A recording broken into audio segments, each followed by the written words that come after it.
Welcome back to the channel, everybody. Let's get after it.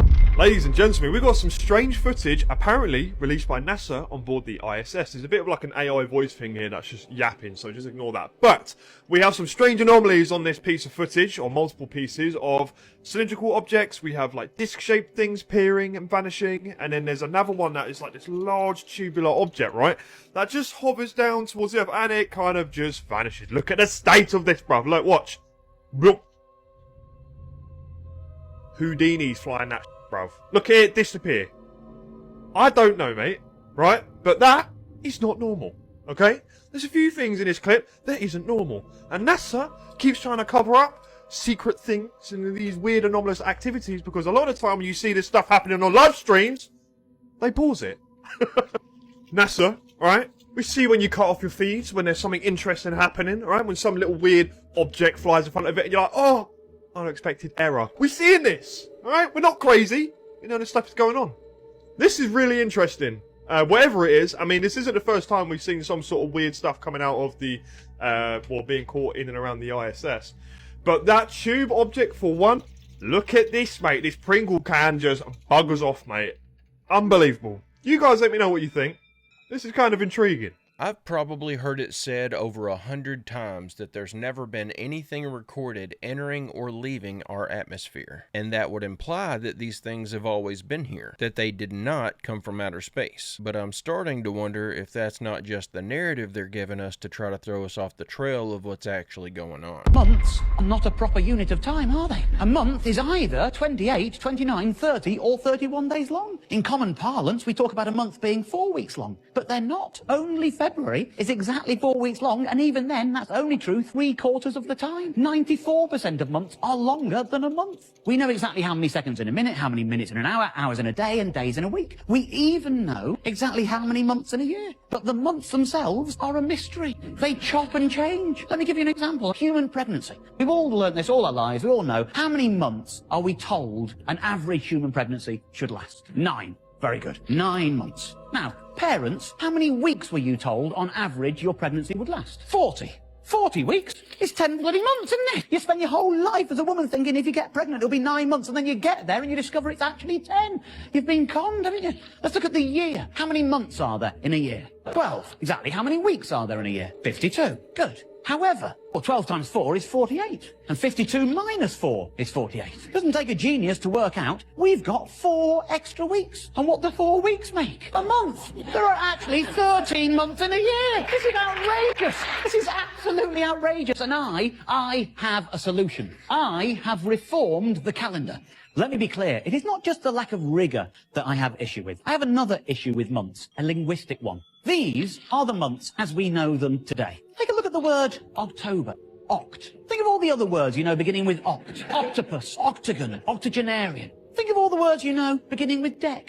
Decade, decimal, decathlon. You don't have to be the sharpest linguist out there to realise that sept, oct, nov, dec represents 7, 8, 9, 10. And yet we've put them in positions 9, 10, 11, 12. Why has that happened? I'll tell you why that's happened. It's because of the bloody Romans. Before that, we used to have months called quintilis and sextilis. It used to be 5, 6, 7, 8, 9, 10. But then the Romans got all egotistical on us. They wanted to name 2 months after their emperors. They named months after Julius Caesar and Augustus Caesar. Can you imagine the ego involved in naming a month after a human being? It's one thing naming it after a god. You know, you've got January after Janus, that's okay. Mars gives you March, that's okay. I mean, if you believe in a god, why wouldn't you want to venerate them by naming something as fundamental as a period of time after them? That makes sense.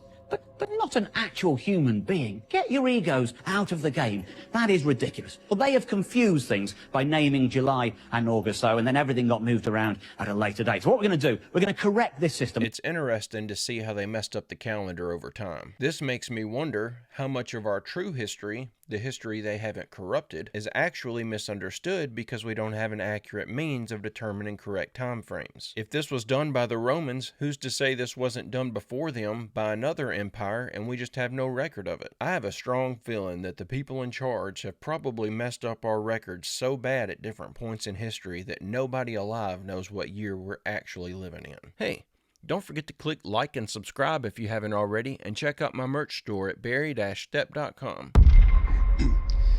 tried making this TikTok twice before. The first time they cut the volume, the second time they just took the video down. And they're not letting me duet my friend, whose channel TikTok page is Hacking the Simulation. That's the name of it, Hacking the Simulation. And they've now blocked me from being able to duet and even comment on his page. I strongly believe that the gentleman running that page, Hacking the Simulation, I strongly believe that he's read my friend's dissertation at Harvard. My friend that went to Harvard wrote his dissertation. The core thesis of the dissertation was the specific, not the general coding, the specific coding that enables one to program out of the simulation. And that's what can't get out, and that's slowly spreading. More information is getting out, and that's why there's censorship. That's why they're blocking certain media outlets. That's why we're losing rights. My heart tightens up just thinking about it, just talking about it. And this is just a hunch. I don't have any proof of this, but I really think it's strange that certain coders who are on certain airplanes are not with us anymore. I mean, it's terrifying. It's terrifying. I think that the main concern is if one can code out of the simulation, what do they bring back into it if they reemerge or re-enter, I guess? It's opening up a can of worms, and it's forcing us, I was gonna say it's forcing us to look at things that we've never had to look at before, but I don't know if all this information will get out. I see more information merging, but I also see the movement to block that information is stepping up. I don't know. It's terrifying. I think this makes no sense. Even if we knew for a fact that we lived in a simulation, there would be no way to code yourself out of it. Think about it like this. If the Sims suddenly realized that they're living in a video game, would they be able to get smart enough and develop some sort of method in order to program themselves out of the game and into our reality? Of course not. They don't exist in our reality. They only exist in the game. And where exactly are they supposed to hook up their computer that's going to let them run the program that lets them escape the simulation? This doesn't make any sense to me at all. What if I told you the sun isn't a ball of fire in space, but a light projection hidden in plain sight? My footage proves it. Using my Samsung A16 with a 10x50 spotting scope, I captured something that shatters the illusion. Instead of a distant star, I saw a glowing orb with red and blue outlines, what mainstream science calls chromatic aberration. But here's the problem. These outlines don't behave like a natural effect. They form hair-like, flame-like structures around the edges of the sun. This isn't a camera glitch. These patterns are a direct result of polarization manipulation, the same optical trick described in projection system patents. And when I saw those flame-like outlines, I started digging. That's when I found a patent called Reflection Type Projector Device. This patent details how light can be split, filtered, and reconstructed to create an artificial sun. Dichroic prisms and polarizing elements remove distortions, ensuring that telescopes only capture a perfect sun. But my setup isn't using their filters. That means I'm seeing the raw, uncorrected light, exposing the flaws in the projection system. Look closely. When I increase edge detection and polarization contrast, structures begin to emerge. This is not the burning sun we've been told exists. These patterns match the projection layering used in controlled light systems. This explains why high-powered telescopes never capture these outlines. They're designed to see the cleaned-up version of the projection, not its real source. But my footage proves the truth. The sun we see is not a natural celestial object. It's a carefully engineered light system. They weaponized our perception. But now, I have the evidence. And that second sun that everyone sees except people with telescopes, that's what's being viewed when they get past the first layer of light manipulation. The only way that this could possibly be true is if that artificial sun had been there long enough to fool all of humanity into thinking that it's always been there. So it would have had to have been placed there by an ancient advanced civilization, and then whatever mechanism they're using to control the thing with would have had to have been kept secret and passed down from ruler to ruler without the secret ever getting out. I just find that too hard to believe. Said this was in the sky all night long. The video right here was taken at 1:56 a.m. He's zooming out for perspective purposes to kind of get an idea of how high up in the sky that thing was. a few thousand feet high, and it remained in the sky, according to Tegan, all night long. Wait till we zoom in on this thing. This is one of the wildest things I think I've ever seen in the nighttime sky. No kidding. Didn't move, remained there for hours. What was it looking at? What was it doing? Why does it light up bright every once in a while and then dim back out? And as you're going to see, this thing has some fascinating features on it. Wait till we zoom in really close, like we always do. We had an opportunity to go in real tight on this thing because the quality was excellent. Look at how high up that thing was. He zoomed completely out. Right there. That's several thousand feet in the sky. That's not anywhere near the ground. Here's the still images of this object. Look at the quality. Excellent quality. Look at that. You can tell this is of intelligent origin. Are you serious right now? A circle with an X in it? What? This is an unusual feature in the front? How do you even begin to describe that? Seriously. There you go. This is the object in a different format. You talk about weird. What is going on?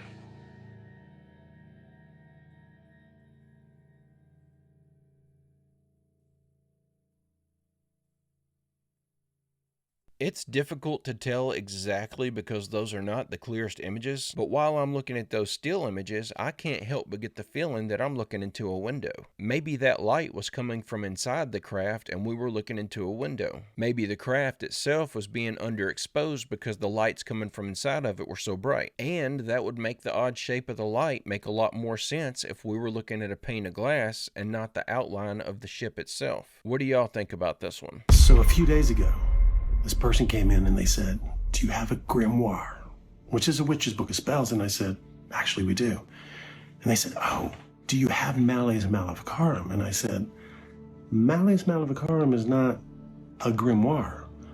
In fact, it's the book that was used against witches.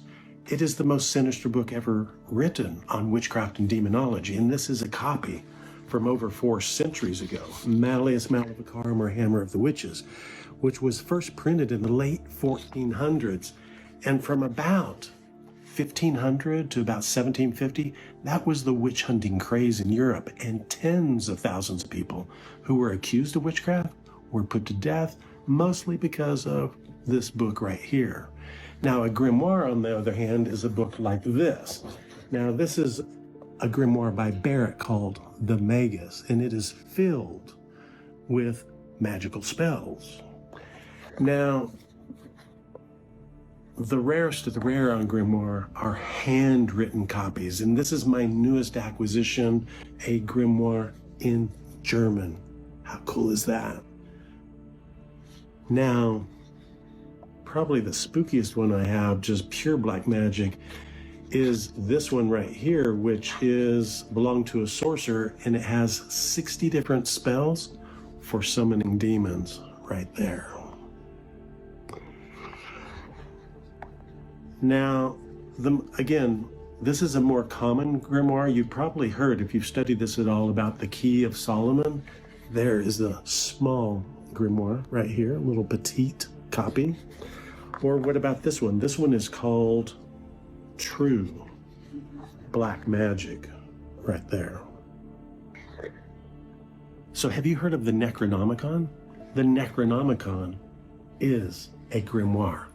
This is my copy, and I personally think it's one of the coolest looking ones in the world. Now, the Necronomicon, the history on that, H.P. Lovecraft, Aleister Crowley, right there, the Necronomicon. This one has a special binding on it, and this one also has a 4-edge painting, and if you come take a look, you will see Cthulhu up here, right here. And then disappears. So that's pretty cool. So I have people ask all the time, do those grimoires work? That's like asking somebody if a piano works. It depends on who's playing it. When I think back to how I viewed things about a year and a half ago, before I started doing these daily deep dives on this stuff, I viewed witchcraft as a fairy tale. I feel like I've seen enough at this point, though, to realize the flaws in my thinking. Now, I don't think that the Salem witch trials were a high point for our country or anything, but I believe that there was at the very least some attempts at witchcraft going on. Whether this stuff is true or not, there are a ton of people out there who believe in it and are actively trying to will it into existence. What if I told you it's not just forgotten history, but a deliberate erasure? In this episode, I attempt to uncover the truth they don't want us to see. Centuries ago, maps showed Tartaria as a vast empire, a dominant, omnipresent force spanning continents.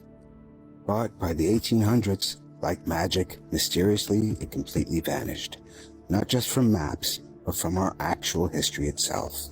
Why? Because acknowledging Tartaria would utterly shatter the narratives created and imposed by the controlling in power. Here's the uncomfortable truth. History is not a record of facts. It's a weapon of control. The methodical removal of Tartaria wasn't accidental. It was systematic, led by power-hungry colonial empires and manipulatively secretive organizations whose stranglehold of control depended on rewriting the past. These massive structures exist across the world, with the same architectural patterns repeating.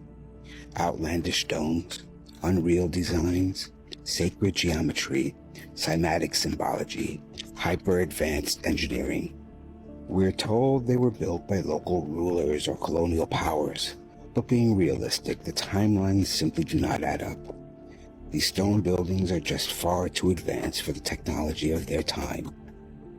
Could they be remnants of Tartaria's global influence?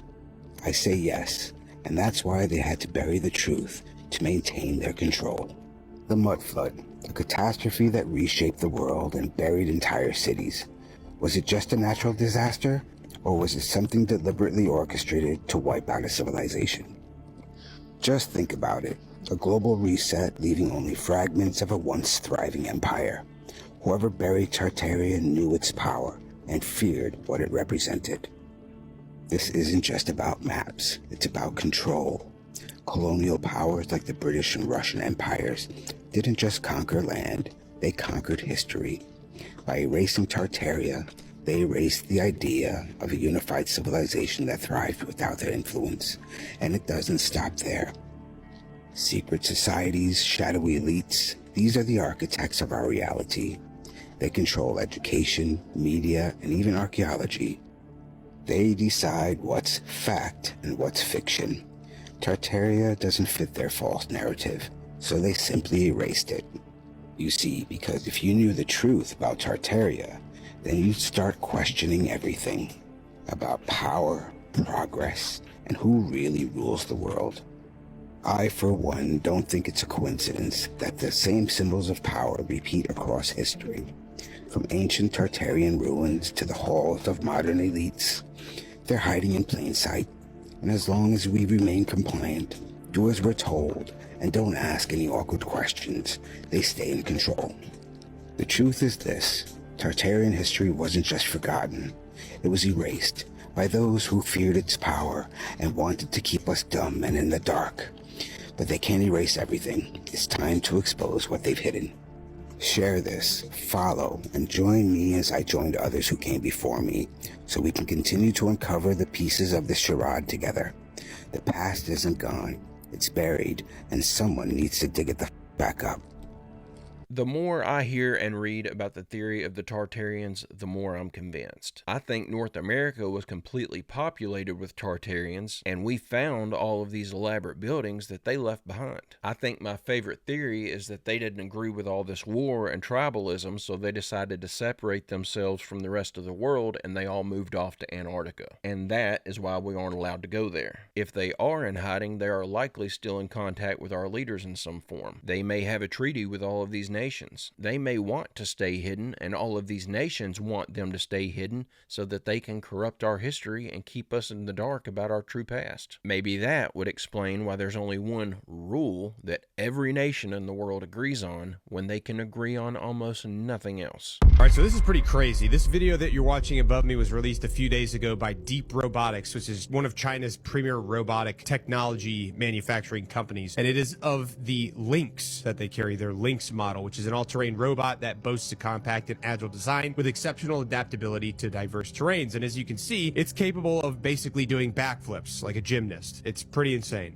This is not AI, by the way, because there's no way that you could use like the terrain flying around it and stuff, and the water and the snow is too crazy for computers to be able to like recreate, because it would still seem off. So this is real video above. Apparently this thing can climb platforms that are up to 80 centimeters in height. It can reach speeds of up to 5 meters per second and can navigate continuous 22 centimeter steps. It's also got a 1080p sensor and camera. Plus, one of the things that they're talking about, that they're bragging about, is the fact that you have hot swappable batteries. So if the battery's about to die, which the batteries have around 3 hours life, you can just unplug that battery and plug a whole new one in, rather than having to plug it into a wall and charge up. The standing size of this particular model is 0.8 meters by 0.5 meters by 0.6 meters, and it weighs a total of 30 kilograms. Now I know what you're thinking. When are they going to start mounting machine guns on it?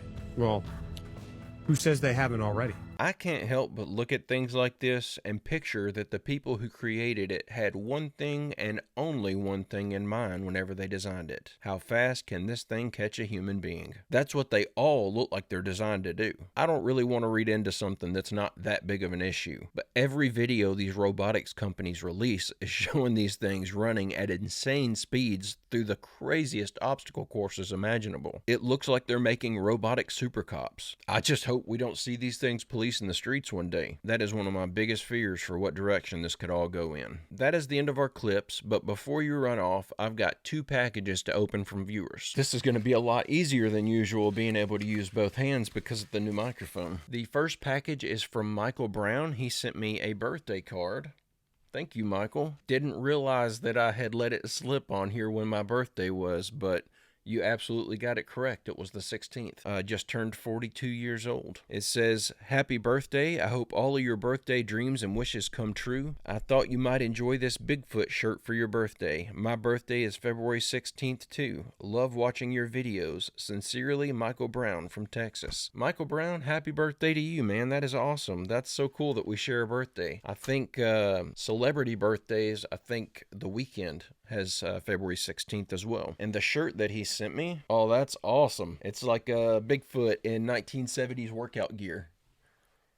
I appreciate the heck out of that. That is so cool. Thank you so much. And the second package is from GR Grammons. They sent me a little alien. That's awesome. That's going to go back here on the shelf somewhere. And they sent me a book that it appears they authored themselves called The Power of Lucid Dreaming, Parallel Universes, DMT, and Dark Entities. This looks awesome. I tell you what, some of my favorite books that I've read in the past year were books that people sent to me that they wrote themselves. What I need to do is do an actual book review on some of these books that folks have sent me so that I can share it with people so other people will know what kind of material is in these books. There is some really crazy stuff. It is awesome. But guys and gals, that's the end of our video right there. I hope you enjoyed these clips we watched together today. I'll be back tomorrow with another video. I hope you come back to join me. Don't forget to leave a like and subscribe if you haven't already, and check out my merch store at barry-stepp.com. Don't forget to drop a photo of your merch over in the Discord to get your photo in a video. But with all that out of the way, I hope everyone has a great, safe, fantastic rest of your day, and I will see you all tomorrow.